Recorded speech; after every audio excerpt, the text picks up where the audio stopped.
Қайырлы күн достар, мен каналыма қош келдіңіздер. Бүгін сіздермен печенье дайындайтын боламыз. Бізге осындай ыдыс қажет болады, үлкенірек. 100 грамм құмшекер, 3 ас қасық сұйық май, 100 грамм сүт, 1 жұмыртқа және 1 шай қасық разрыхитель. Осындай венчик қажет болады. Қалауларыңызға бойынша ванилін қоссаңыздар да болады. Ұн қажет. 100 грамм қантымызға жұмыртқа қосып, 1 келкі масса болғанша араластырамыз, сәл көпіршітіп. Соны енді сұйық майымызды құямыз, тағы араластырамыз. Енді сүтімізді құйып, тағы да араластырамыз. Енді жарты пиала ұнымызға 1 шай қасық разрыхитель қосып, араластырып алып, екеуін массамызға қосамыз.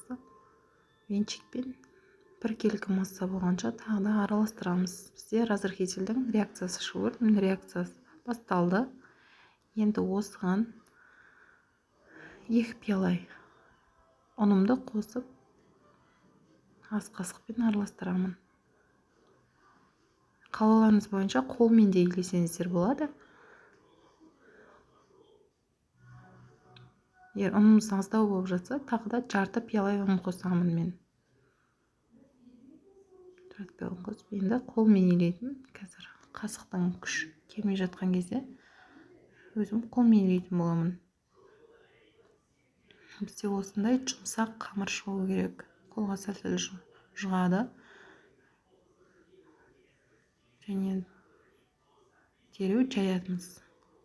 Илеп бола салысымен жаятын боламыз. Мен жүрекше форма таңдадым. Бұл печеньем жүрекше болады. 0,5 мм қып жаямын. Бетіне ұн сеппеймін. Себебі печеньеларды мен құмшекерге аударып аламын бетін. Формаларды кесіп аламын.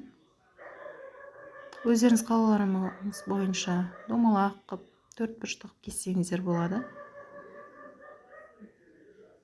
Жүрекше кесіп алдым. Енді құмшекерге жұмсақ бетін аударып аламын осылай. Балаларым осылай ұнататын болған, осындай жасаймын үнемі. Қалған қамырдан тағы да печенье жасайтын боламын. Ол илеп қоямын. 200 градуста 15 минутта пісіремін. Өздеріңіз форманы өздеріңіз таңдайсыздар. Домалақ қып, 4 бұрышты қып.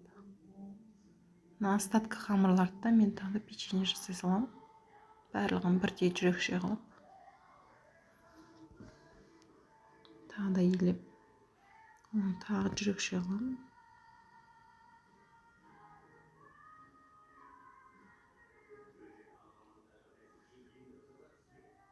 Жайып.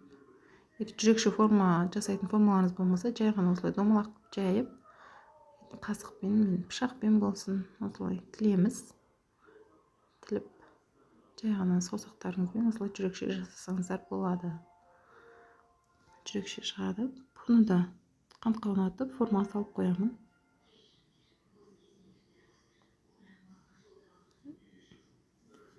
Мен печеньеларым 14 минутта пісті. Әртүрлі болды. Әсел пеште пісірдім. Дайын. Осы рецепт бойынша пісіріп көріңіздер, сіздерде де дәл осындай әдемі печенье дайын.